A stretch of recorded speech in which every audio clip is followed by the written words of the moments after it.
Hello and welcome to a brand new episode of the Nerdpocalypse Podcast. I'm your host, Jay. I'm here with my co-host, Micah. Hey. And Terrence. What's up?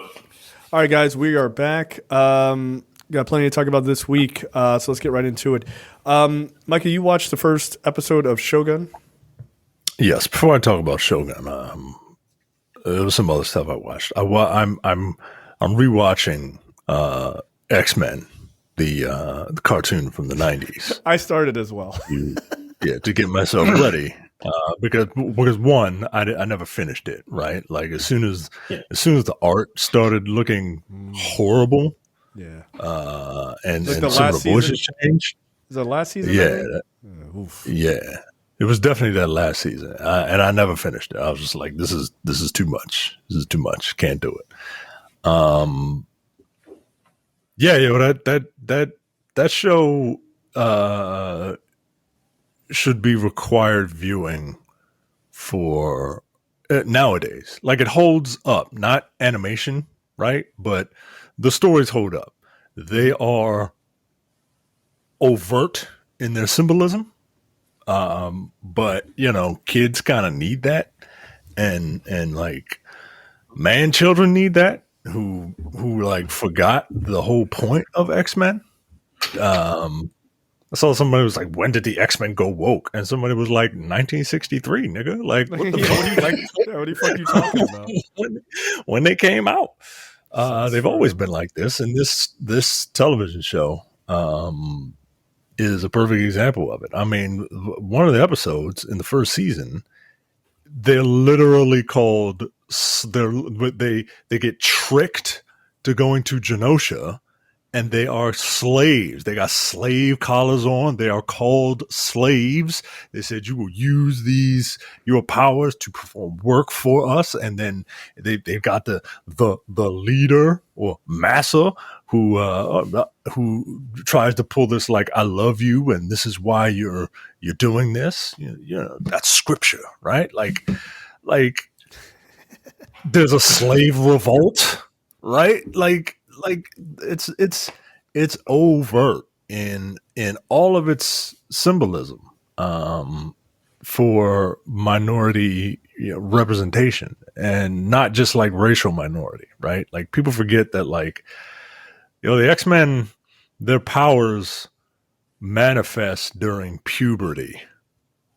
Right. Wonder what else manifests during puberty. Oh, right, I like boys or I like girls, right? Like it's about literally all of that. Yeah. And it's really good. Also, rewatching the show has strengthened my resolve in the fact that I have always been a Cyclops fan, and I don't hate Wolverine, but this show is not a good representation of what Wolverine is. And everyone who hates Cyclops cites this show as the reason why Cyclops is a Boy Scout or Cyclops is, this and that. Nah, Cyclops, as the kids say, stands on business in this show. Please never say that term again. I need you to never say that term. Well, I got to say it 2 more times. I'll try to work it into the conversation as we go along. But I don't appreciate that, but go ahead. Like I don't understand how you can not like Cyclops. The very first episode when Jubilee is in the mall, there's a mall baby, chili fries, right? Like she's in the mall with her Bret Hart glasses and her fucking yellow raincoat. And she's walking around, and here's a sentinel, right? And Storm and Rogue are like, "Oh shit, sugar! Like we gotta go help her, right?" And Storm is like, "You know what?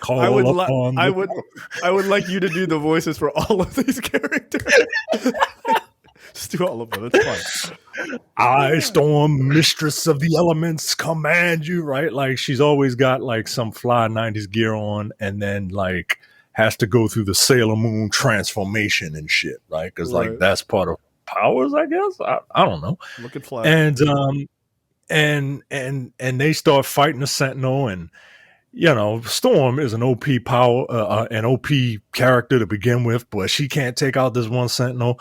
God love her. Rogue is flying around punching the shit out of fucking Gambit is like, hey, petite, right? Like, come over here, right? Like, it's a weird Van Damme like impression, but go ahead. He's trying to save her, right? They are having a really difficult time with this Sentinel. Who comes in and looks at the Sentinel and decapitates him in one optic blast? Your boy Cyclops. He's always been a dope ass character. You people who hate him because of the show are literally misremembering it, or you've never seen the show.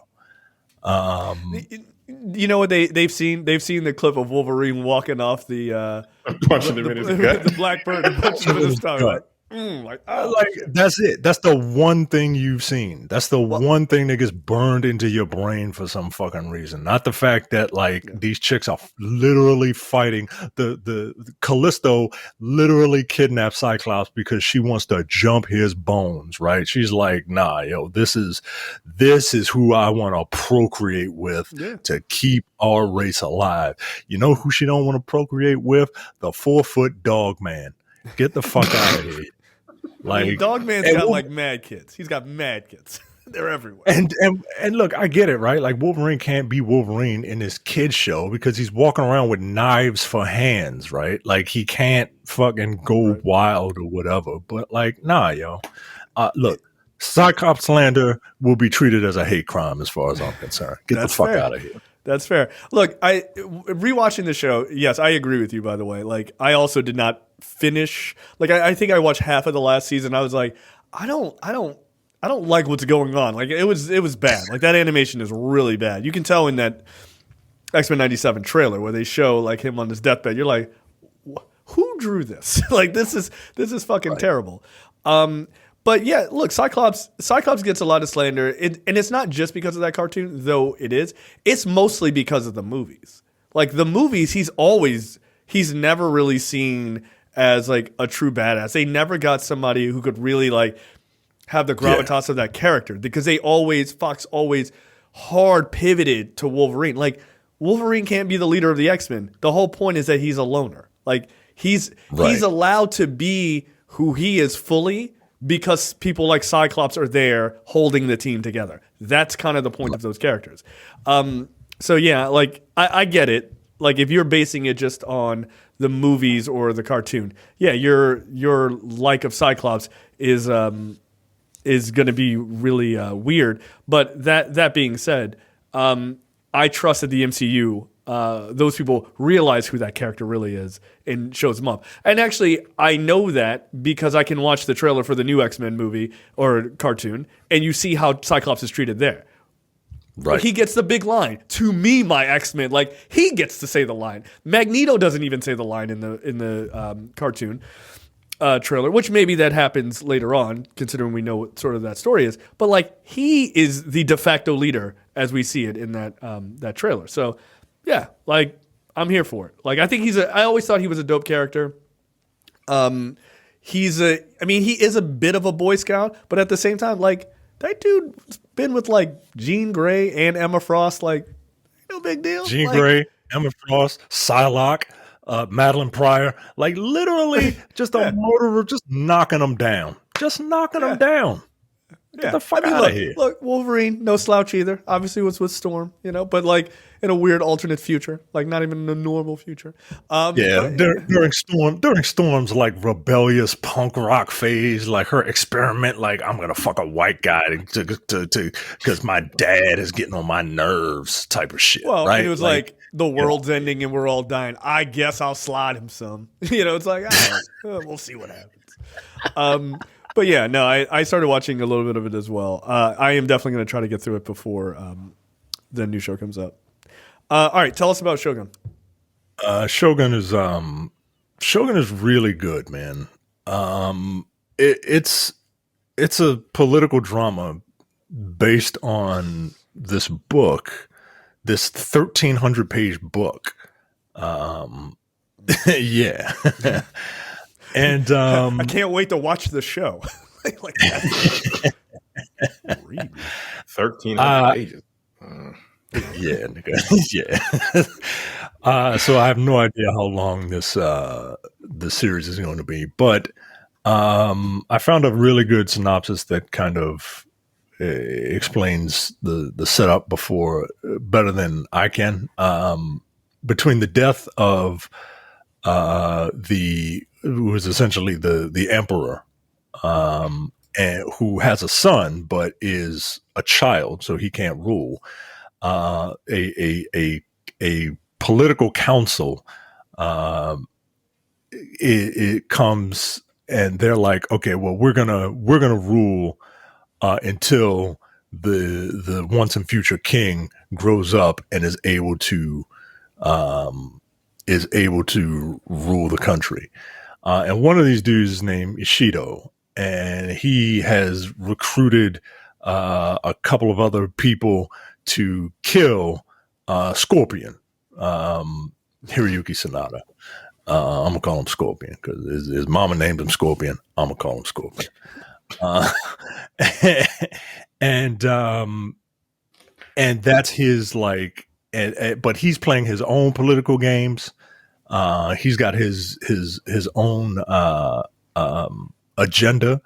Meanwhile, there are two other characters that come in. One of them is this woman who is kind of like a Ronin, and then there's this Englishman who comes in, and he's basically like the American audience or the Western audience point of view character, right? And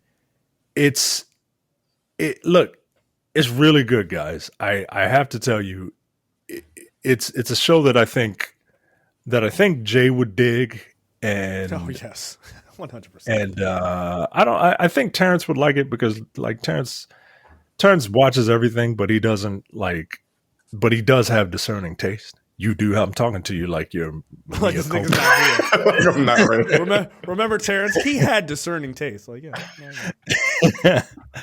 But it's super interesting. Look, I've only watched the first episode, which is basically all set up and introducing these characters and where they come from, right? Like the Englishman is like secretly, not secretly, he's basically a pirate who kind of washes up on Japan, and he's trying to figure out like where he wants better for his crew. But he kind of gets swept up in this. Look, there's death, there's titties, there's intrigue. It's a really good looking show. And it's now, be warned, okay, if you don't like reading, half of it's in Japanese. Obviously. Half? This show taking place in Japan, they're speaking Japanese. This sucks. I was gonna watch, but I hear they have a. I heard they have an English like dub as well. Oh, they do. Yeah, somebody in the Discord was saying that. Oh, okay. Well, look. Well, then you don't have to worry about it then. But I'm intrigued by the show, and when I get a couple more episodes under my belt, or when you catch up, we can talk more about it. I mean, but yeah, it seems very interesting. Okay, so the book you're talking about is called Shogun, right? The book itself is by James Clavell, I believe his name is. Yeah, James Clavell. He wrote it's the Asian Saga, which is 6 books. It says the name Asian Saga was first applied to the series after Shogun had been published, which is the 3rd book in the series. The purpose of the Asian Saga was, according to Clavel, descendant of a family long in service to the British Empire and who was a prisoner of war of the Japanese during the Second World War, was to tell the story of Anglo-Saxons in Asia, right? So it was specifically designed to tell their perspective, which is interesting that the show, at least seemingly, is heavy on the Japanese side and not so heavy on the Anglo-Saxon side, which I appreciate, by the way. Like, don't make the Japanese people secondary. Like, that's fucked up. That being said, this is a white dude. like a white dude wrote these books, which is crazy. But yeah, there's King Rat, Taipan, Shogun, Noble House, Whirlwind, and Gaijin. So, all right. Yeah, I mean, it looks weeb. Yeah, this is an old weeb from the from the 1960s. But yeah, okay. It looks great. It really does. I'm pretty excited for it. This dude wrote and directed To Sir with Love. Like, he's all over the place. He also wrote the screenplay for The Fly, the 1958 film, and The Great Escape, 1963 film. Yeah, this dude is literally all over the place. So, look, this guy's got a perspective I would not assume that he had. So, okay. Yeah. This dude was Tokyo Vice before Tokyo Vice was Tokyo Vice. Yeah. Yeah, quite literally. So, all right. Look, I'm completely down for it. So, yeah, that's wild. That dude was like, "Yeah, I was in prison during the war in Japan." Like, all right. I guess I'll write about it. All right. You guys also watch Poor Things, which I think comes on Hulu in like 10 days or something like that. So I'm pretty excited to watch it. Your thoughts? Terrence? I enjoyed it. I liked it. It's very weird. Like I said yesterday, I was talking to the guy yesterday. It starts out the first like 25 minutes. It's just a weird movie. It's beautifully shot. It looks very good, but like it's just weird for almost. It almost seemed like it was weird for the sake of being weird, and I turned it off. To be like, when I started, I'm like, I don't like that shit. What was that movie that we did? Boots Riley. That yeah. To bother you movie. Sorry to bother you. I was like, and that movie is just weird for the sake of being weird to me, and I don't really like that. But then I turned it back on, and like at the 30-minute mark, it hit me. I'm like, this is a very good movie. We called it like a feminist movie that's better. It's a better movie. Like people love Barbie, right? Made $1 billion. Right. It's a better movie than Barbie. All right. There's a lot of nudity and a lot sex. of it. A lot. Sold. A lot. And they spread it around. Okay. Wow. Yeah. It's wild. But what's the plot? I think that would kind of be spoiling it a little bit, maybe. Yeah, in a lot of ways. So I don't want to really talk about the plot itself or the premise of it if you don't know anything about it. You kind of because I went in cold. I didn't know what it was about. I don't either. I have no idea what it's about, so that works for me. But yeah, it's shot. It's got some weird, like it uses like a fisheye lens, and there's a lot of. I think this movie. I think it looks great. I think colors are popping. Like you said, it's got wide angle. It's got wide angle shots. It's got like a number of different like. Yeah, it does a lot. It does a lot with the camera. Yeah. It's one of those movies that has digital effects, visuals that don't. It has visual effects that are clearly visual effects, but they don't feel like it. You know they are, but they don't look. They don't feel like they're actual like visual effects because it looks they fit into they fit properly in the world, right? And like a Wes Anderson movie, right? Oh, like, yeah. Got it. Uses digital effects, but like. They all look like construction paper. You know what I mean? Right. So that makes like sense. Yeah. Look, this is Emma Stone's award for Best Actress. She's going to win it for her performance in this. That's high praise. Have you seen all the movies yet? I haven't. Correct me if I'm wrong. I'm speaking from a place of ignorance. So please correct. I only have one left. I only have one movie left, and wait, no, this is I haven't seen all the nominees for Best Actress. Let me see.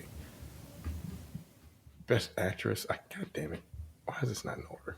I don't know, but you keep going. I'm going to look to see who's in. I think this is. I think the performance she is giving is pitch perfect for what the Academy of Motion Picture Arts and Sciences are looking for, right? Like They're looking for people to be brave, and they're looking for people to not.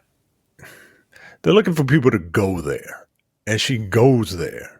Right in the beginning of the movie, she acts a certain way, and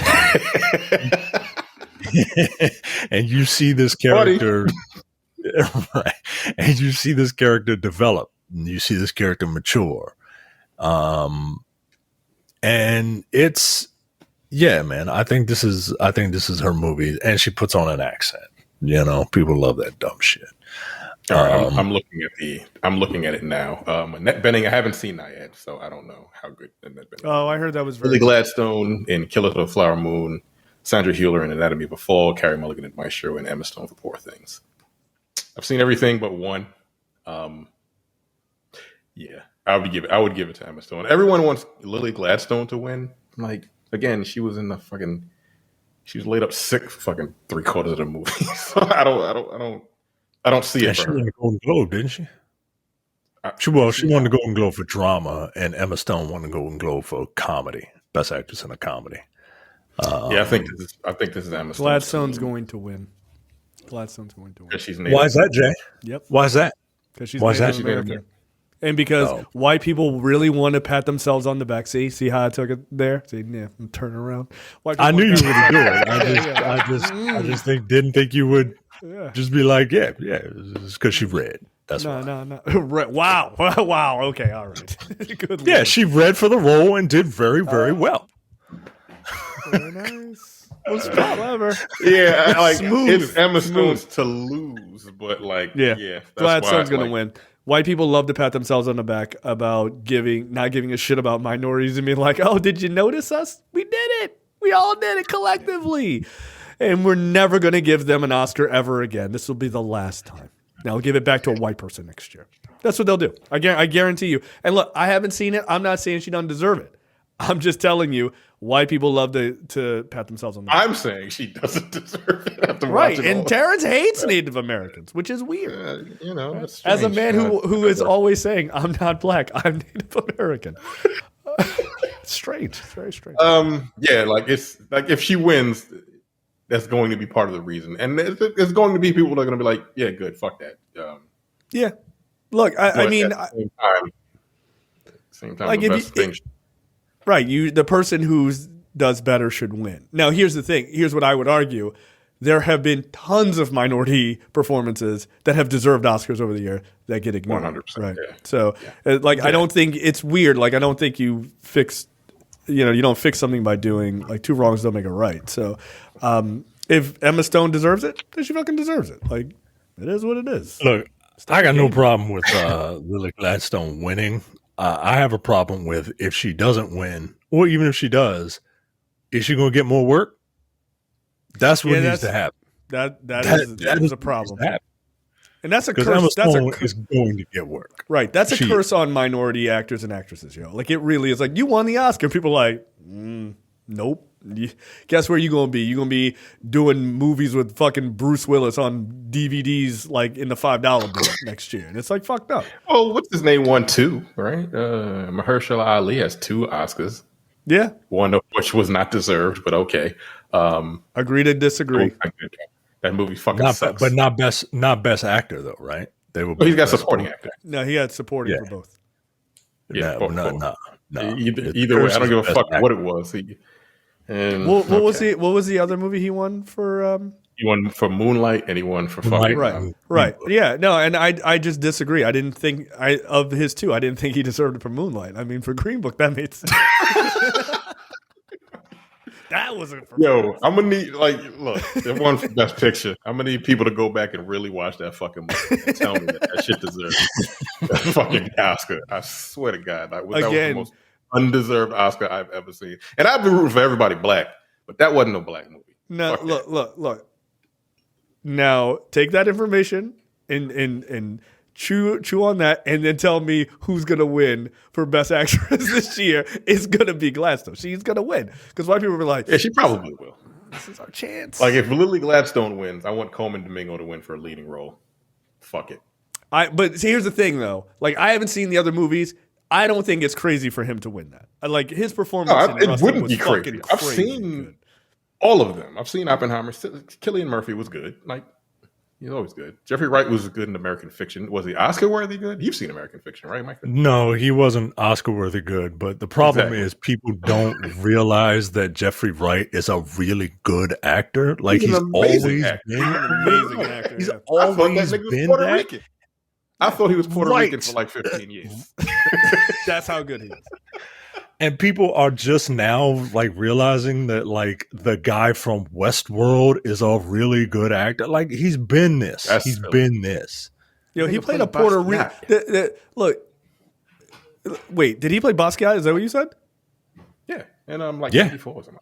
Wow. So he has played a Puerto Rican, a robot, Basquiat, and Martin Luther King Jr. What the fuck can't he do? Come on, that's amazing. That's amazing. Dude's an incredible actor. He always has been. I think the Academy does need to introduce a new award for biggest asshole in the world and give it to Mark Ruffalo for this movie. Because Mark Ruffalo is a piece of shit, dude. He kind of stole the show every time he was on screen. He really did. And as an asshole, it was really funny, dude. That's all right, so there you go. Micah, take it away. A remake for a movie I've never seen and don't care about is in the works. Wow. With June Squibb, Nicole Richie. It's Don't Tell Mom the Babysitter's Dead. At first I thought this was Stop or My Mom Will Shoot for some reason. Okay. It's a wildly different movie. A remake of the 90s classic. Classic? Is it a classic? Yeah, it was kind of a classic. People are really hyped for this. So it's that classic. Don't Tell Mom the Babysitter's Dead is coming in spring. Simone Joy-Jones, Nicole Richie, and June Squibb will lead an ensemble cast, including Jeremy Fowler, comic Ms. Pat, Jermaine, sorry, Olympian Gus Kenworthy. That's somebody's name? Is that his name, or is he an Olympian? Kenworthy? I think maybe he's an Olympian. Hold the fuck up, yo. Time out. Well, why is Olympian with a capital O? Like, is Olympian that kind of? Is Olympian that type of title that it needs to be capitalized? Well, some people won Olympic gold medals with a broken neck, you son of a bitch. Like, it's serious. Like, it's very serious. That's Russell. A broken freaking neck. Yeah. No, his name is not. He's Olympian. an Olympian. His name is Gus Kendall. I was like, hey, why no the fuck? Yeah, Why is Olympia should not be capitalized. That is really weird. That's weird.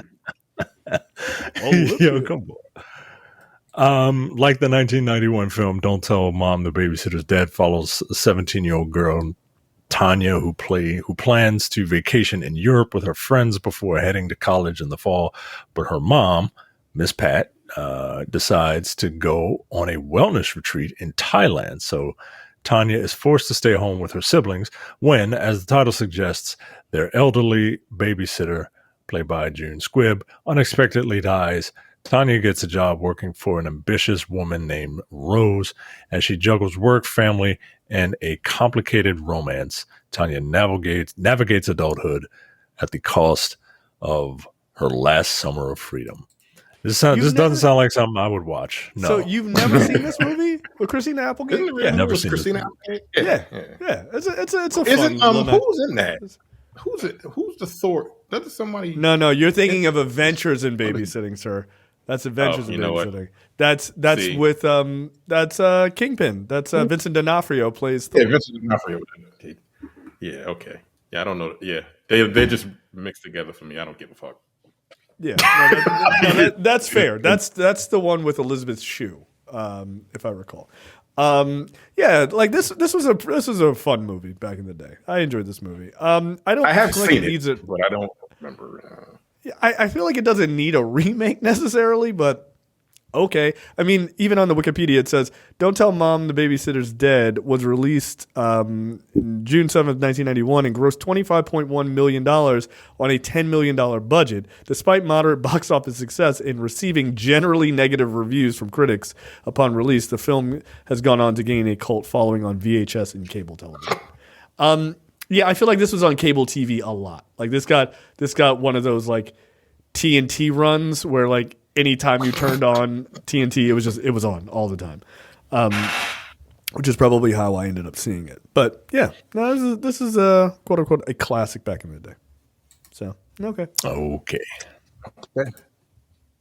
Next up, something else I don't care about. A Naruto film is in the works at Lionsgate with just put your arms behind your body and just run around, and you can just feel it. Like you can get excited for it.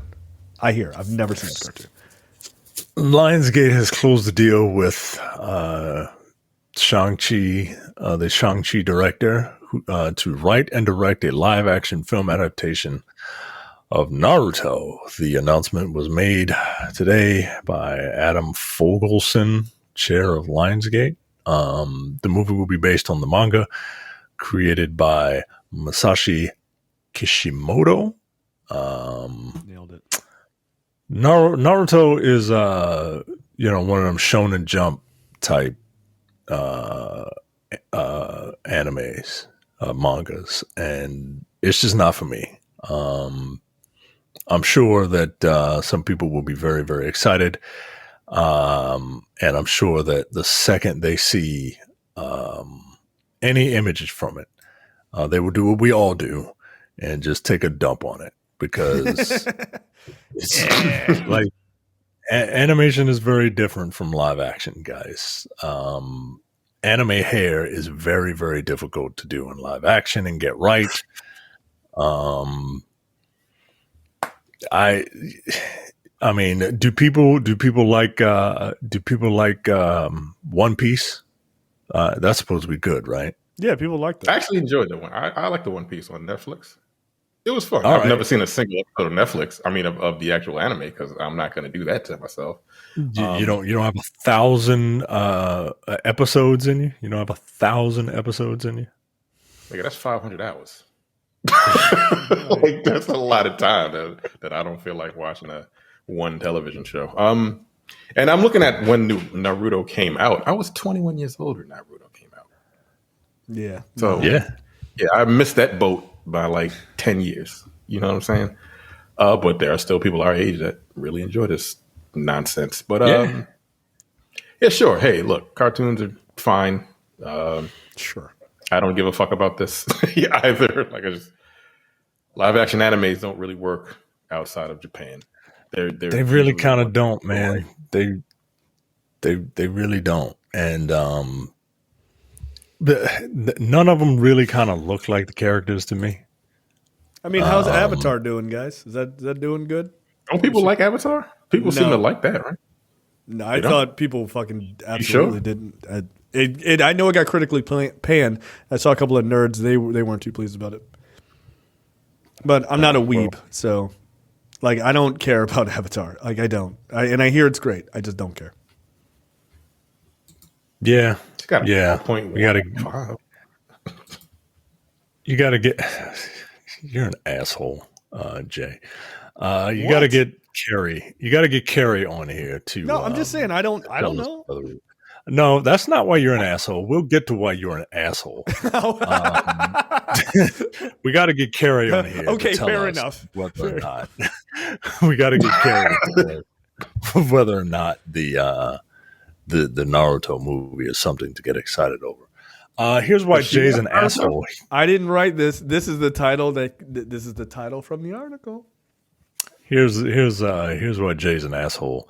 The greatest black character is set to finally return to sci-fi. Don't think that's right. The title of the article is Star Wars. Is Ahmed Best teasing a return as the reviled Gungan Jar Jar Binks? Jar Jar Binks is not black, yo. No, the guy's black. The guy's black. Yeah, the guy's black. Yeah, Ahmed Best is black. Jar Jar Binks is not black. That's what I was saying. Black? You sure? Yes, nigga, I'm sure. I mean, I'm that not nigga's a racist. You claiming him?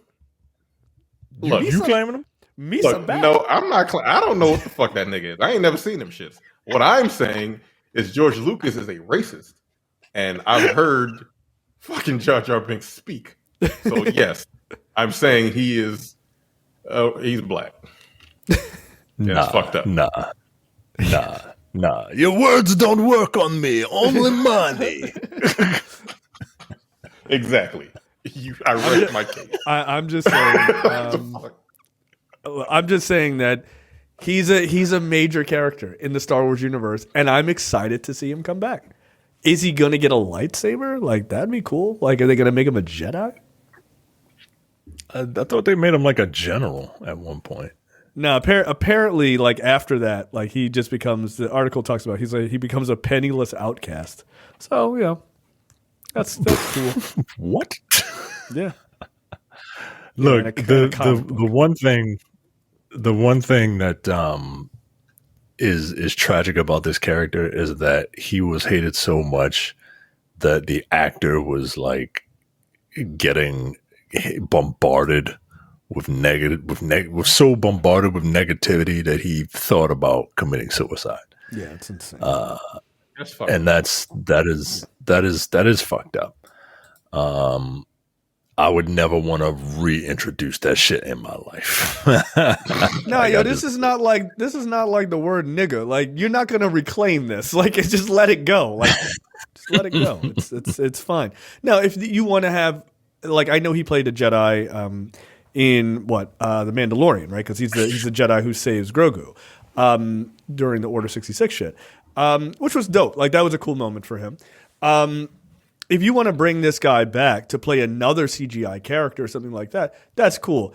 I think Jar Jar is a character you can just let go. Like, I don't think you have to try to redeem this character. I don't think it's necessary. Just let it go.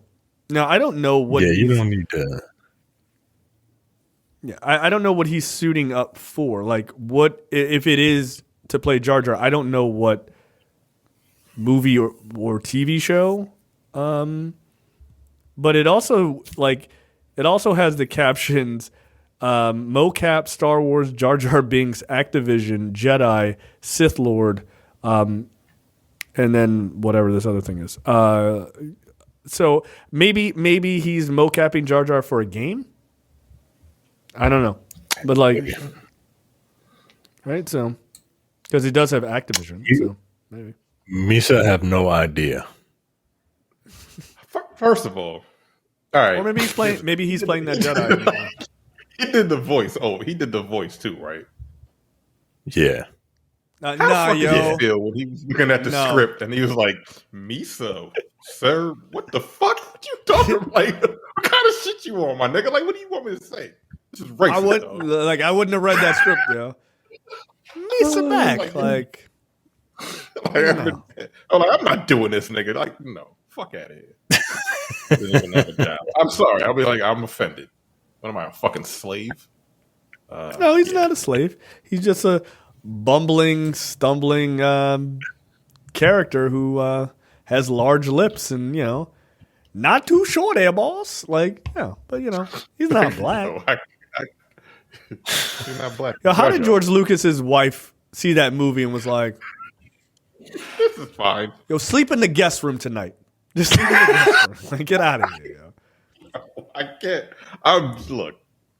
All right. I feel like every Star Wars fan is a racist. There you go. I said it. I mean, at least they hated that character, in fairness.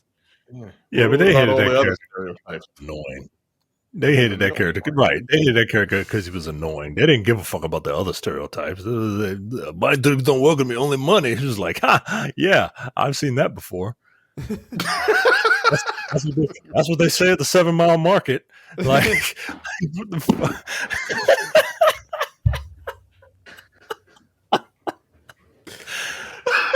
I'm the asshole. All right, that's a deeply local joke. That's a deeply local joke. Even hundreds of miles away, even I know that's unacceptable. It's not right. It's not right. But yeah, I don't know. I don't know. Maybe he's just fucking around and was like, oh yeah, because he's doing a mocap for Star Wars. He's just fucking with people. I think it'd be much better to just play a CGI character that people get excited new for. Star Wars, Micah. Is that the people doing who's doing the new Star Wars game? Is that Ubisoft? Or is the guys that Ubisoft, I think. Is Activision not doing any Star Wars games? No, because they not that I know of. The latest Star Wars games were from EA with the redheaded guy. And then Ubisoft has this like open world Star Wars game, Star Wars Outlaws. So I don't know what they're doing, but I don't know. We'll see. Maybe just fucking with people. He's trolling. Now, by the way, somebody said he uses those same tags aside from the Activision one in most of his posts. So it may not, the Jar Jar thing may not, it may just be a complete, red herring. Now, that also being said, I think Acolyte is filming here soon too, or is already filming. So it could also be he's playing a character in Acolyte. So who knows? All right. First look at The Crow. There's a Crow remake in the works with Bill Skarsgård. Here, I'll throw up this image, see how well this comes up. Ew. Yeah. I've never seen The Crow, by the way. I've never seen The Crow. So as far as I know. Yeah, no, I've never seen it. So as far as I know, this is what this guy looks like. Look, the Crow is an interesting movie, right? From the perspective of people really like this movie or they don't care about it at all. I'm one of those people who don't care about it at all, and I've seen it in the theater. I just don't care about it at all. It doesn't feel like fucking what's it been 15 years, 20 years ago? I don't know. I watched it about 5 months ago. I know Jack loves that movie. It's his favorite movie of all time. That's a wild take. It's a movie. Yeah, okay. That's kind of how it's very 90s. It's incredibly 90s. So what is The Crow? Because like no bullshit. The only thing I know about The Crow is that he can do the Scorpion Death Drop and he can just jump down from the rafters with a bat. And he's got Darby Allin as his tag team partner. Like that's literally the only thing I know about. Like the story in the movie, as far as I can tell, is the story for the movie is he's a musician, right? And he's about to get married, or he is married, and these niggas break into his apartment. Yeah, they just break into an apartment, kill him and his wife, but he doesn't die. Like he does die, but he comes back to life. Yes, and he just gets revenge on the people that killed his wife. And he comes back with like the makeup on, the black and white makeup on, and he's got like. So he's like, okay. Does he like throw crows at you, or? Yes, he throws crows. That's what he does. That's his weird superpower. I think he and the crow in this movie are like connected somehow. I think he gets like crow vision, if I remember. I don't know. I just remember the movie. This is the worst explanation of the crow I've ever heard. He gets crow vision.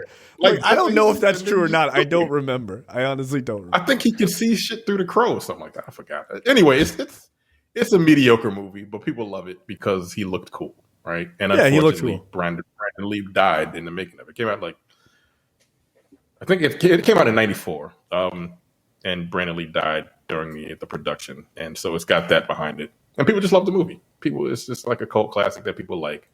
When I first saw this, my first initial reaction was, "This is Dante from DMC." Yeah, this is Devil May Cry. That's exactly like Devil May Cry. Like when Ninja Theory did Devil May Cry, he fashioned the Dante after himself, the head of the studio.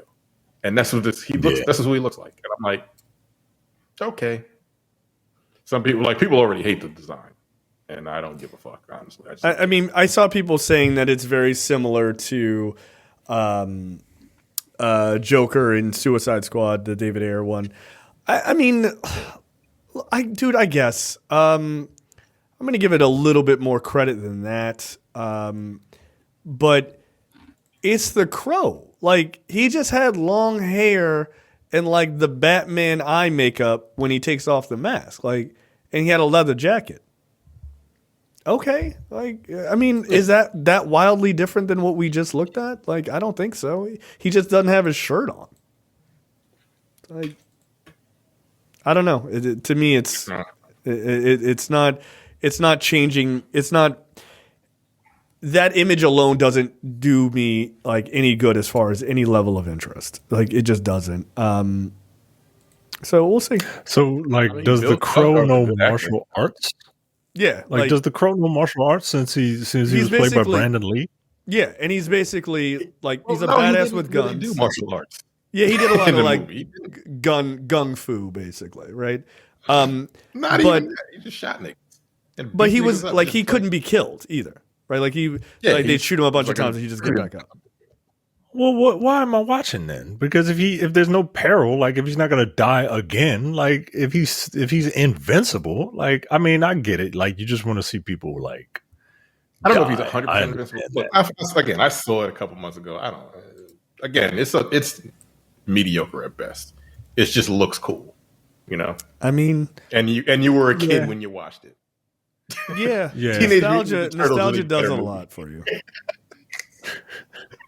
It is. I don't give a fuck what nobody says. Teenage Mutant Ninja Turtles 1990 is a better movie than The Crow. I don't think that. I believe you. Whoa. I believe you. Are there people making the argument that it's not? Like that to me seems obvious. Like, I don't know. I'm just saying, like, people really, really love this movie, and I don't think it's that fucking great. But you know, I don't think so. You know who? You know what? I think this is like came out in '94. Like in '94, like black people were doing really well, right? Like, but like when was the grunge era? Yeah, it started in like the early '90s, and like time we were in high school, the mid '90s. Yeah, like '90. So that's what this is, 96. right? Like, yeah. Like this is the epitome of like grunge and okay, because like white people were real sad back then. White people were real sad in the mid '90s, and black people were just like, "Yo, this is fucking great. '90s are awesome." Yeah, we got money. Yeah, it's, yeah. This is. I mean, it's based on a comic. I mean, yeah, they were all like a little sad mad during the '90s. It's okay. Like I get it. I mean, I think a lot of the Crow's in like sort of living on beyond its years is because Brandon Lee died. Like I think that's a big part of it. People just felt like they felt robbed of like what that series could have been because I think it spawned like 2 or 3 other sequels. So there was like the Crow City of Angels and like one other movie. I don't remember that. I've only seen the first one. I had no desire, and I saw this movie in theaters, by the way.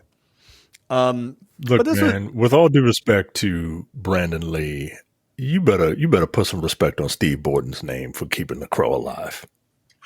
This motherfucker's been doing this shit for 20 some odd years, walking around in this outdated ass. Like he co-opted the shit. He stole it. Yeah, he stole it in like '96. Yeah, almost 30 years, dude. He's been doing that, but he's about to retire, right? Allegedly. These motherfuckers never retire. They'll retire when they're dead. So safe home, Virgil. Yeah, he just retired. All right, I'm being an asshole. Jesus Christ, dude! God damn. Sorry about that. And I'm the one. You're the meme. I am. I mean, but this is also. I'm probably going to say something mean here too. I mean, that was also directed by Alex Proyas. This is when Alex Proyas was like doing good movies, right? Like he did this, he did Dark City, and then he did a bunch of garbage like I, Robot and Knowing and Gods of Egypt. So yeah, all right. Like I'm not going to see this in theaters. Like, I'm going to need a trailer to blow my fucking mind in order for me to be even remotely excited to see this in theaters. What if this is like Gothic John Wick? You watching Gothic John Wick? I mean, that's kind of what the first one is. It kind of is that. That's what I'm saying. Like, if this is when I mean Gothic John Wick, I mean like stylistically, like choreographed work, right? Like that type. Then I'll give it a shot. I don't like this outfit. I don't like that mullet. Like, you got to do something with that hair, man. You got to do something with that hair. That shit looks ridiculous. I do not know, and I do not care. Yeah, so, all right. It did win, in fairness, it did win Best Song for the MTV Movie Awards that year. So, it's got that going for it. Let's see. Rupert Sanders. What did he do? Done? He's done Snow White and the Huntsman, Ghost in the Shell with, what's her face? That Asian lady, Scarlett Johansson. Yeah, Scarlett. Yeah, yeah. The Life. I don't know what that is. How to Train Angels. So yeah, those two movies: Snow White and the Huntsman and Ghost in the Shell. And this is okay. Those that doesn't ring a lot of confidence to me, but sure, maybe this will be good. I don't think so. All right. Next up, first look at, see if I can pull this up. Hopefully this looks pretty good when it's stretched. I apologize. First look at Tron Ares. Nope, that image sucks. Thanks. God damn it. Yeah, let me see if I can pull it up a different way. But yeah, this looks pretty good. I like the look of, I guess, Ares or whatever, played by Jared Leto. It's a cool design, if nothing else. Is it? I guess. I think it's a very simple design. Video game character. I mean, I think looks like a video game character you would shoot in the head because he's an enemy. Oh, yeah, he looks like Zero from Borderlands. Like it doesn't. Yeah. It like kind of it just doesn't. Yeah, I think it's rather generic. It's a black suit with red accents on it. It's she's trying to go with some sort of futuristic ninja look, and I'm not terribly impressed. I mean, it looks better than what they had in the 80s, right? But, I would hope so. But yeah, I'm not terribly impressed with the way this looks. I've never been impressed with Tron. The first time I saw Tron was about a month before Tron Legacy came out, and yeah, okay, you know, I've never been too keen on it, and I didn't really care for Tron. Like nostalgia doesn't, like 80s nostalgia is just completely lost on you. Because I'm learning, like, you've seen a lot of movies that came out in the 80s like 5 years ago. You can do that. You know, like that's a lot of movies. Like I saw Nightmare on Elm Street in 2010. Like, god damn, nigga, that movie's 40 years old. I used to be afraid of the New Line Cinema logo in my cowardly days. Yo, because I always associated. You were a clown. You were absolute clown. I always associated the New Line Cinema logo with Freddy Krueger, and I remember the first time. Like, I don't know why I remember this. I remember the first time I saw the Nightmare on Elm Street. It was like 1988, and it was on television at home, and it scared the shit out of me. You know, that was when I was a kid. So. Yeah. Anyway, it was like 4 o'clock in the afternoon, though. So, but it still scared the shit out of me as a child because it was Freddy, and he gets you in your fucking sleep. Right, you can't close your eyes. Like it was ingenious to scare the shit out of kids. Yeah. Y'all some bitch ass. This child murdering pedophile is a great character. I mean, he was though. Here, let me see. This is a better look at Tron Ares. Yeah, I mean, look, I think it's a cool design. Whatever. I mean, I can understand your point of view that it's sort of basic or whatever, but I dig it.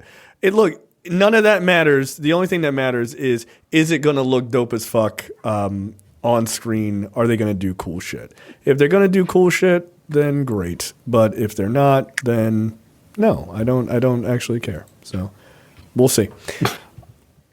Again, it's starring Jared Leto. Like, I'm immediately skeptical. That's a crapshoot. Yeah, because you might get Oscar award winning Jared Leto, or you might get that one from that fucking other movie. So yeah, what was that movie? What's the name of that movie? House of Jesus Gucci. Christ. The Little Things? Yeah, no, House of Gucci. House of Gucci. That's right. Oh yeah, where he did that. He did that Italian accent. Yeah, like you might get House of Gucci. Like you never know. You just with him, you just don't know, and that's a real problem. So we'll see. Next up, James Gunn reveals that the Superman Legacy title is being changed on the first day of filming. He was like, "Nah, fuck that." So they are officially changing it to Superman. He said the longer he basically worked on the script, the more he realized he just wanted it to be called Superman, which is fine. That's fine. I like the idea of going with that title. One, it's simple. Two, people are going to call it Superman anyway. Like, it's just inevitable.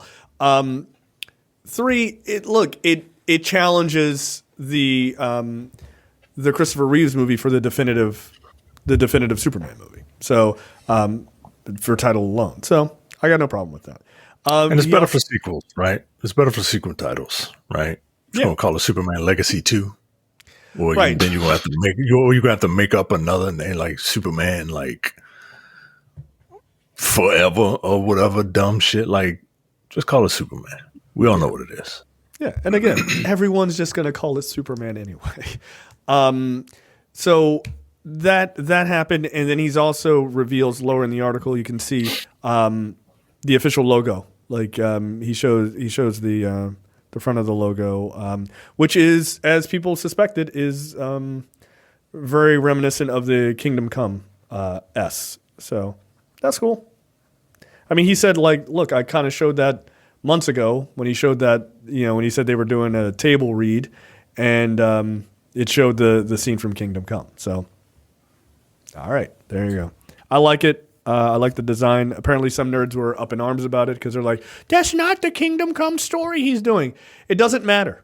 It doesn't matter, and you need to go outside and touch grass, you fucking weirdos. Like, it doesn't fucking matter. Like, Jesus Christ. It's just a stylistic choice. It's just a stylistic choice. This looks like the shield is very prominent, which I think is good. Superman's like the shield should cover the entire chest, right? I remember, what was the Bryan Singer Superman? Brandon I remember. I remember Brandon Routh's Superman S was very small, and he was like, "Whoa, I did that to make it seem like he's even bigger." Like, no, it just made the S look smaller, yo. He looked bad. Yeah, like the Superman shield needs to be like fucking prominent, man. So I'm glad to see it. I like the Kingdom Come style S emblem. I don't necessarily like the curved line. I mean, like, it's fine, but like this is fine with all the curves and shit. But I just kind of, that is blurry as fuck. there it is. All right, I like this, but I don't know, the Kingdom Come S seems cleaner. And it also it looks more alien, right? Because it just kind of, unless you understand what it is, it just kind of looks like a line. Versus the other one that's like, that's clearly an S, and why would they do that? Like, it's just bizarre. Oh, it's a symbol for hope. No, it's not, yo. Like, it's an S. Like, my eyes work. Like, I don't have X-ray vision, but I know what an S looks like. Nigga, I went to school. Like, knock it off. But yeah, I think that looks good. I'm very interested to see stuff that comes out around this. I just want official stuff. I don't want to hear anybody's fucking stupid speculations and all other shit. I think it ruins movies. But yeah, this Looks good. All right. Should we create a section on this show called "The World's Largest Hypocrite" for this next story? Tyler Perry puts $800 million studio expansion on hold after seeing OpenAI's Sora, which Sora is OpenAI's text-to-video capability, right? You just write like two chickens fighting, and then it'll do a few-second video of two chickens in fact fighting. So Tyler Perry gets interviewed, I guess, by he's interviewed by the Hollywood Reporter, and he has one of the most insane interviews I've ever read. This shit made me mad, like it really did. It says after seeing Sora, what are your current feelings about how fast AI technology is moving and how it might affect entertainment in the near term? He says, quote, I've been watching AI very closely and watching advancements very closely. I was in the middle of and have been planning for the last 4 years about an $800 million expansion at the studio, which would increase the backlot a tremendous size. We were adding 12 more sound stages. All of that is currently and indefinitely on hold because of Sora and what I'm seeing. I'd gotten word over the last year or so that this was coming, but I had no idea until I saw recently the demonstration of what it was able to do. It's shocking to me.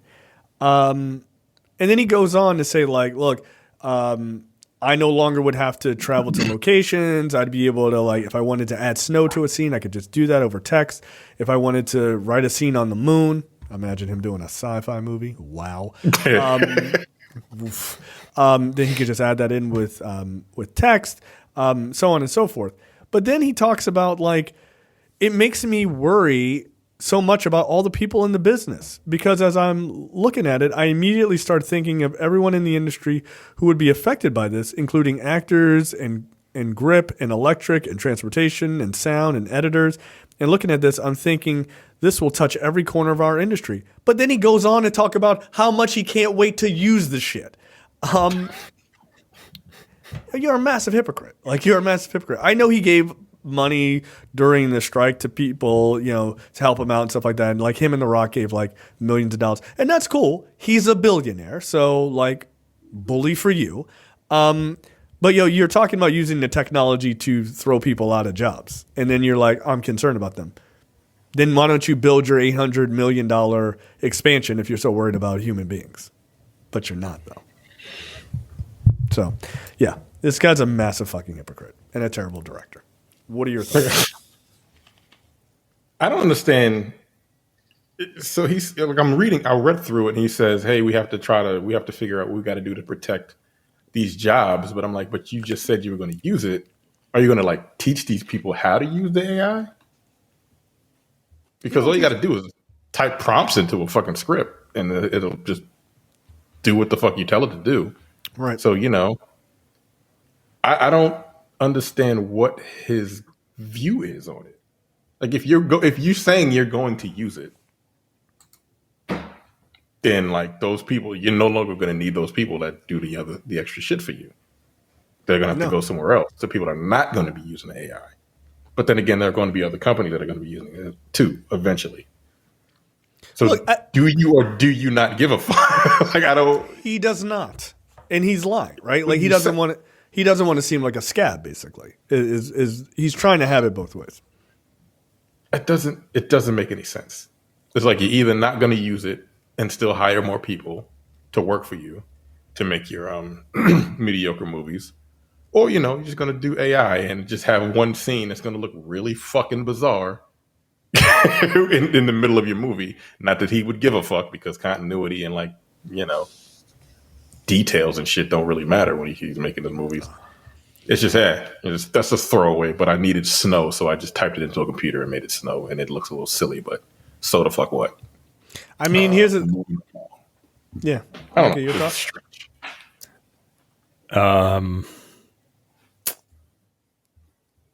Dude, I told you. I mean, like, even this dummy is like, hey, AI. Like, it's weird. Like, you could see him putting it together in his head while he's saying it. Yeah, you know like what in I mean? real time. Like, right, Yeah, in real time. this is fucked up. Man, I'm really concerned about all those jobs that'll be gone that I don't have to pay people. I can pay less people. I could pay less people and get what I want simply by writing. And that's what I do now. Just write. I mean, that would be really bad, but boy, wouldn't that be something?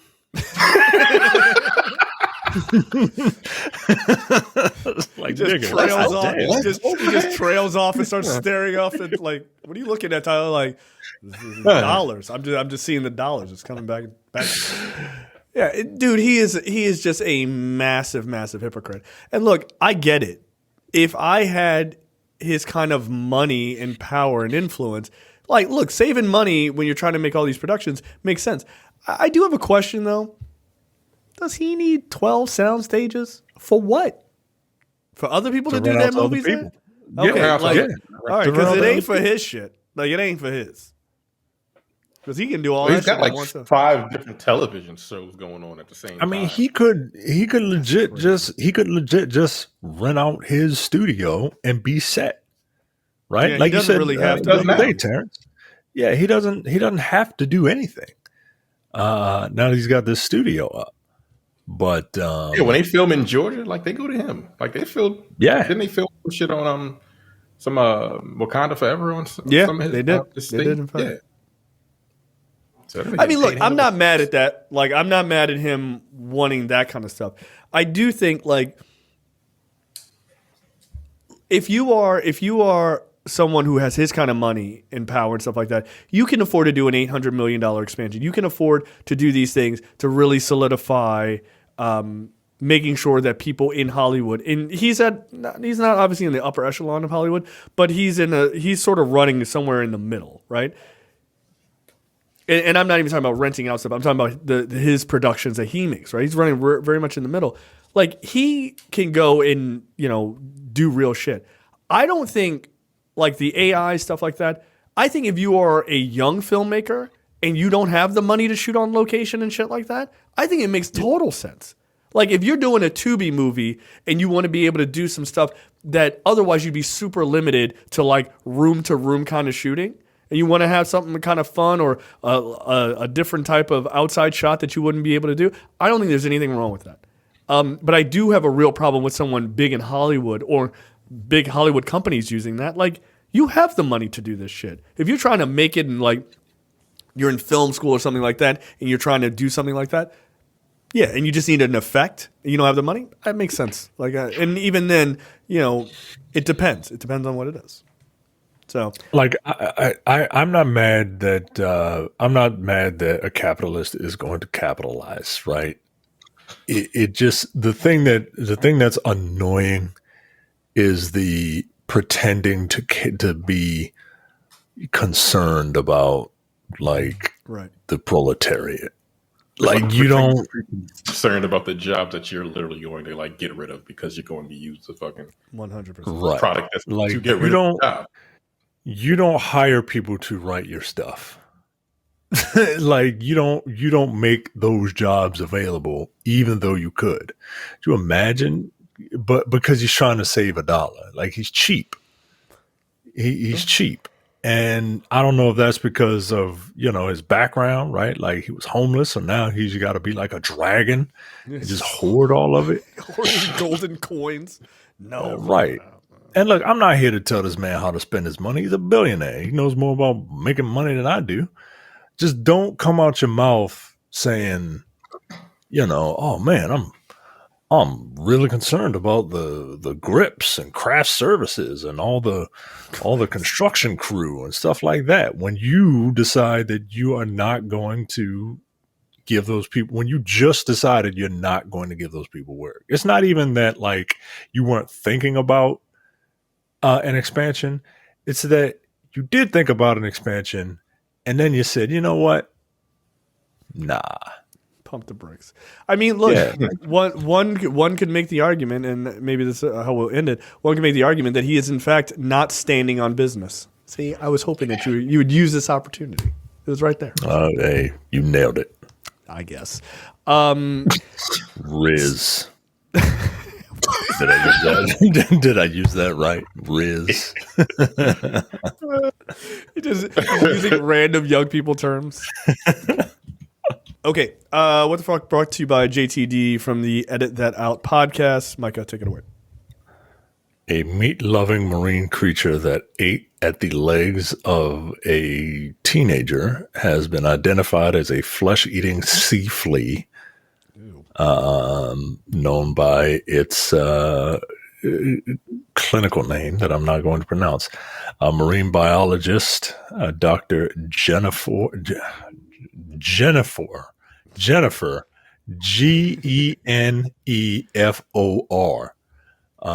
Jennifer Walker Smith says the creatures, which left 16-year-old Sam Knizzi with significant bleeding from the legs, were a small scavenging crustacean that usually fed on dead fish or seabirds. There is a picture of this. Nope. Absolutely not. There's a picture. Not. There's a picture of what these things did to this person. Not the actual, well, they do have pictures of bugs, but they're just bugs. But what this thing did to this person is fucking gnarly.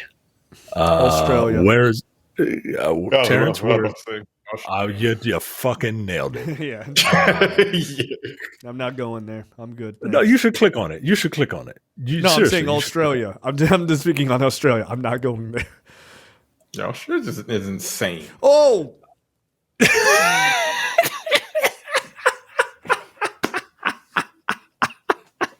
This looks like a visual effect from a horror movie.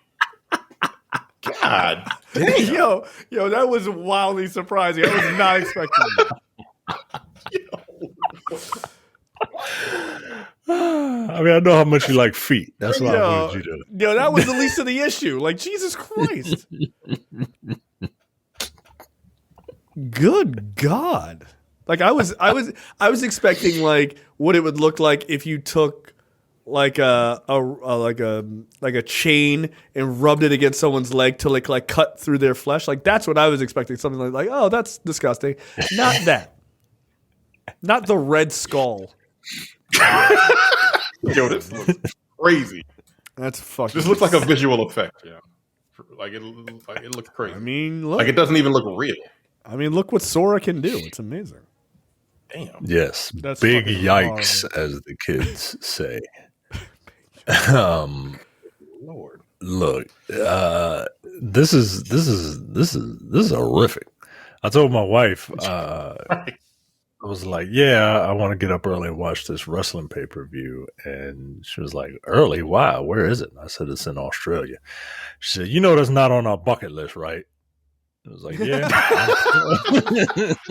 I don't know. Yeah, watch from afar, my nigga. We're not going. I have family that are moving there soon. I'm like, send pictures. No work. Walker Smith told ABC's RN breakfast program the amphipods pose no risk to the public and that it was safe to go back in the water. Agree to disagree. No risk to the public, not from what the fuck I'm looking at. Yeah. Talking about. No thanks. She said these bites were common and, quote, normally you would feel them and just brush them off. It was a combination of the cold water numbing this poor motherfucker's legs, bad luck, and standing still that led to the exceptional number of bites. Sam may have been walking past a group that was feeding on something. He might have bumped a dead crab and stirred them up. He was standing still for a long time in the water, and the water was cold. I don't think he actually felt them biting. The fact that he just stood there and gave them plenty of time to latch on. I don't know. They don't normally attack humans. It's just an unfortunate coincidence. Nah. This person is secretly on the Australia tourism board trying to convince people that it's safe to come over there. It's not. I'm good. I'm good. Thanks, but no thanks. God damn. Yeah, this is wild, man. And there's another video. There's another video of just the bugs kind of going to town on some raw meat. Nah, I'm good. All right. Terrence, you're up. Some broad is selling farts for $300. That's not what it said, but that's what I'm saying. Northern California. Southern Florida. An Instagrammer is selling bottles of her own farts. Miami. You're both like, are those your answers? Yes. Yes. Yes. She's Singaporean. Oh. An influencer who staged a hoax egg attack on herself to try and gain followers and started to sell fans jars of her very special Chang Wing Yi, 21, known as Kiara Kitty on Instagram, is now flogging her farts and promises fans that they can be retained for up to 30 days after opening the jar. That's not true. You don't know that. I don't think it can stay in the jar. First of all, it's not going to stay in it. The sealed container comes complete with a love note from some chick is selling farts. That's it. I don't. So you guys are all right. So you're gonna pretend like you're not gonna buy these. All right. Like if niggas is buying this, good for them. Good for her. Because like, what the fuck is wrong with you? Yeah, good for her. Not good for them. Good for her. Yeah. No, good for both of them. Nope. Able to swindle dummies. Someone else do this. Some other. 100%. There are plenty of OnlyFans chicks, I'm sure, selling farts. Twitter or Twitch farts or and something like that. Yeah. I don't get wanting to buy people's used clothing. Like that seems I don't really understand it, but that's just me. Doesn't seem like a thing I'd be into. But somebody's farts in a jar seems like you're getting scammed. I don't like I don't get it. I don't do poop shit, man. I don't do poop stuff. I don't like that, man.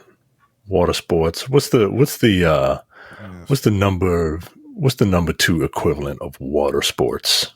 Right? Like butt mitten, badminton. Like it's gotta be something. It's gotta be something sports related, right? I don't know. I don't want to know. How about that? Like I'm good. I'm good. She also sells used lingerie for the same price. Why? Are you going to put it on? Like, what's the purpose? And I mean, she already put it on. No, I'm saying that the guy's buying it. No, I don't know. Like, I and don't her understand used that. bath water for however much, it's like $400. Dudes are desperate. Dudes are desperate out there. That's crazy. That brother's starving. Like, yeah. Right. No, that's crazy. Okay. Yeah, that's cool, man. I mean, look, I hope you get $1 million. I hope you get $1 million. That sounds great. You'll never get a dime out of me. Like, no. Who would possess one to buy a jar with a fart in it? Like, I just need to know. I need to speak to someone that bought this because I need to know what was going on in that nigga's head when he decided to plunk down $300 to buy a jar that some chick farted in. Allegedly, you don't even know if you don't even know if it's a certified fart, yo. Like you don't know. You don't know. Yeah, I need a video. Catalog that. Catalog a number of authenticity. Right. Exactly. I need you to do a video of you farting and then like closing it, and then it's got like a little tag on it, like you said, like a authenticity tag. Like that's what I need. I need a certificate of authenticity, yo. Like this is ridiculous. Like ain't nobody paying $300 for some. How do I know you don't have an assembly line of people out there just fucking farting in jars? Right. What if it's a dude? I don't want a dude's fart. I didn't pay for that. That's gay. Like I paid for a woman's fart. I'm a straight man. Oh my god, yo, dudes are out of control. People are dumb. People are really dumb. Like they're really dumb. Oh, hey guys, check this out. Look at this. Oh, what is that? That's Susan from Instagrams. This is her fart. Oh wow. Oh my god. What are you gonna do with it? Nothing. Right, because guess what? It's a double-edged sword, man. Like, you got the fart. If you're into smelling farts, you can't smell it because, like, once you open it, like, that's it. Yeah, It's but out she of said it. you'll be able to smell it up to 30 days. After you Nah, open it. yo, no, it's not a plug-in. It's not a plug-in, yo. Like, You almost were able to get that out without laughing. man, look, sometimes I crack myself up, guys. It's not. You can't just fucking. You can't. Yeah, that's Nah, not how yo. science works. Nah, yo. Also, you can't just fart in a jar, yo. And it's just. How do I know that jar is hermetically sealed? You look real skinny. You gonna be able to close that jar all the way? You can't. You couldn't It's like possibly a mason fart. jar. Yeah, you can't possibly fart and close it fast enough. That fart's gonna get out. And then what am I paying for? Air? Knock it off. That's A ridiculous. jar with Half a fart. a fart. Like, get the fuck out of here. I didn't pay for Also, half if I'm paying that kind of money, I have to dictate what you eat to generate that fart. You're an idiot. You're a goddamn idiot, I swear. That's funny. All right, my story. Good grief. Yikes. Crickets could be the gateway bug to scorpion kimchi. Agree to disagree. If you think of bugs only as pests to be exterminated, and I do, think again. Bugs can be delicious and good for you. According to Brooklyn bug chef Joseph Yoon. All right, well, I guess this is all. I was about to say just gave it away. I was about to say South Korea, but good. Yeah, but I don't know if they're pushing this in other places. But yeah, I guess it's in New York. Yeah, so I don't like kimchi. I don't really like kimchi. I've tried it so many times and I want to like it, but I don't. It's very strong. Yeah, it is. It is. And the spice like doesn't it. bother me. I don't. Yeah, I don't know. I'm just not a fan. You're just gonna be throwing crickets into it. I don't. Scorpions, apparently. People with prior edible insect experience often like foods where the insect is visible, says this chef, where they put a scorpion on top of a rice ball. I'd eat that. I'm not going to lie. That seems kind of cool. Tarantula tempura. Would you guys try that? Cool. It seems cool. Nope. Eating seems bugs seems cool. Yeah. You're not trying a scorpion on a rice ball? No. I'm not Coward. I'm not a fucking frog or whatever. You call me whatever you want. I'm gonna call you dirty. How about that? Wow. I mean, I never had sex with a random woman I was living next door to, and then just sex with another woman immediately after that without taking a shower. That's dirty. I'm not doing scorpion. Nah, yeah, anything spider-esque. Well, scorpion might, but like the tarantula, absolutely not. I feel like the tarantula, like as it looks like a spider straight up there, like that's off-putting to me. The scorpion feels like it feels kind of badass. Like I feel like I would try that. But the tarantula, no, I don't like spiders. I can't. now if you dice it up, guacamole. yeah, that doesn't really appeal to me. Also, that guacamole looks like garbage. Like that's actually the more offensive thing is that guacamole looks terrible. Yeah, That guacamole looks like wasabi. yeah. Why is it so light? It's light. It's really light. Are these cicadas? Isn't he using cicadas also? Yeah, those are cicadas. No. Cicadas I find are cicadas creepy as disgusting. fuck. Yeah. Yeah. No thanks. I'll try a lot of things. Like if you diced up the tarantula and put it in something, I would eat it. I don't want to eat it like Whole. looking like a whole spider like that.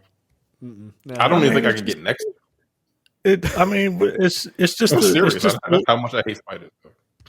I mean, it just looks like a different form of calamari. Just pretend it's calamari. I mean, that's fair. What's Squiddy?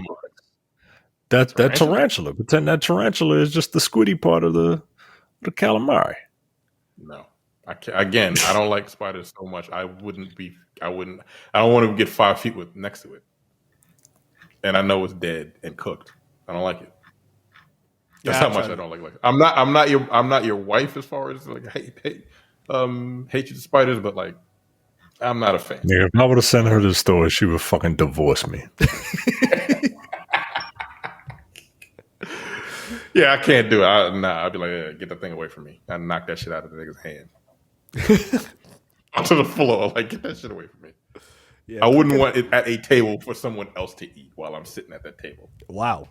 So you're not having cricket hummus or smoothie or popcorn or a bug cookie cake.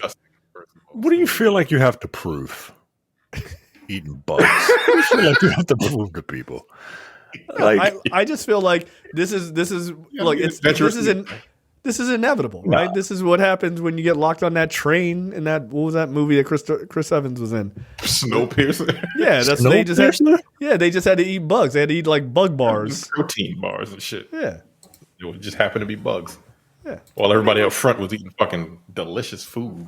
Right. So look, that's the you're going to be in the back of the train with the proletariat. Tyler Perry will be wondering if you're okay, but also being like, send that nigga a bug cake, and you be good. Like, don't worry about it. Same time, you'll be fine. It's our future, man. It's our future. That's where all proteins are going to come from in the future. Yeah, bugs. They already sell it. They sell it. They're already doing it. It's protein powder made of bugs and shit. Yeah, they're trying to get us used to it. That's a liberal agenda. They don't want you to have hamburgers anymore. They just want you to have crickets. See how they do? It's evil. Trailers this week. M. Night's daughter is directing a movie called Watchers. Terrence, you're a horror movie fan. What do you think of this? Is this a horror movie? Sure. It's like a thriller more so. Mike, are you okay? I know it's a New Line Cinema movie. Are you going to be all right? I don't know, guys. I'm not interested. I saw the trailer for it. I didn't know what the name of it was. I was watching a YouTube video and a commercial came on, or like an ad came on, and the trailer started, but it doesn't tell you what the movie is until the end of it when it's like just a random commercial when you're watching a video. And I'm watching it and it's like, click. I didn't know that's what this was. I'm not. For some reason, it just doesn't interest me at all. I don't really care. And now that I know it's like a M. Night Shyamalan movie, I'm just kind of like, or a Shyamalan movie. Yeah. Micah, your thoughts? I'll eventually watch it, but I'm not interested. If I've told you guys once, I've told you 1,000 times, I don't like ghost shit. Okay. I am much more at home looking at that bloody feet from the previous couple stories than I am watching whatever the fuck this is.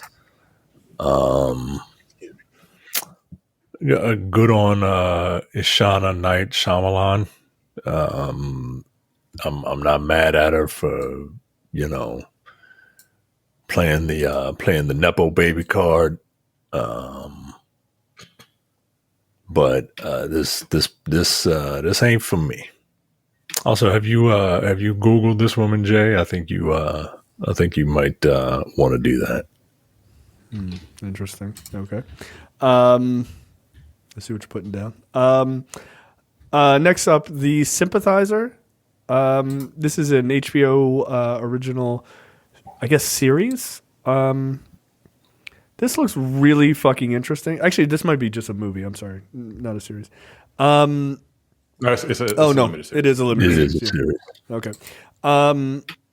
Okay. She doesn't look too bad. Yeah. Okay. All right. I'll be on that in a minute. Thank you. Yeah, this looks interesting. This guy is like a spy, I guess, for like the Chinese government. But he's also like working with Robert Downey Jr., who is a U.S. spy, and so he's pretending to be a spy on the U.S. side, and he's got loyalties on seemingly weirdly on both sides. This looks very good. I like stuff like this. It looks pretty intense. Robert Downey Jr. looks like he's putting in work. I don't know this young actor, but he looks like he's doing really good too. This looks interesting, and it's got what's her name, Sandra Oh, in it as well. So, I'm definitely going to check this out. Out of the two, I'm very interested in this movie. It's an A24 production, so that also. All right, Micah, what are your thoughts? I sent it to you because I thought this would be right up your alley, and it looks really good. It's essentially a spy thriller. It's based off of a book, and it looks really good. And Robert Downey Jr. is playing like 3 different roles in it, or I don't know if they're different roles or if he's in disguise, but. This is. I'll give anything A24 does at least a passing glance. And when I glanced this, I said, "Oh, this looks really, really good." And it's an HBO show, and I love my Sunday HBO shows. One getting ready to come out this Sunday that I'm very much looking forward to. So we'll see. They got a banger year coming up, man. Like this year for HBO is going to be really good. 2 things. I will watch Watchers. I could find at least one reason to watch it. Good Lord, it's very cute. But she's directors. Yeah, it, right? Maybe. I like. She'll probably cameo in it. She'll probably cameo in it, just like her old man. Look, I like the support. The other thing is I watched episode 4 of Night Country. The rails, it's off them. Like, what the fuck is going on? Okay. My wife and I had to turn it off because we finished the episode, but my wife is the queen of jump scares. They make them for her. Even though she can see them a mile away, she gets fucking terrified. Like to the point where she knew a jump scare was coming. She put her wine down and still reacted to the jump scare. I'm like, you knew it was coming around the corner. She's like, still, I can't help it. It's like, all right, you're a crazy person. We did start watching Constellation. That has a creep vibe to it as well on Apple TV. We got about 10 minutes into that, and I looked over. I was like, you want to turn this off, don't you? She was like, I would like to turn this off. I was like, okay, all right, I'm going to watch it by myself. She was like, nah. I was like, I can feel your energy of you freaking out, like, across the couch. Like, it's not good. But, Constellation's pretty interesting, too, so far. All right. Any other things to talk about before we get out of here? Did I watch anything else? No. I'm trying to think about it. All right. Oh, Anatomy of a Fall is a good movie. Watch that. I watched that. Only nominated for several Oscars, I believe. So yeah, it's probably okay. Yeah. All right, that's it for us. I guess we'll talk about a little bit about the regime next week. Later, guys. See ya.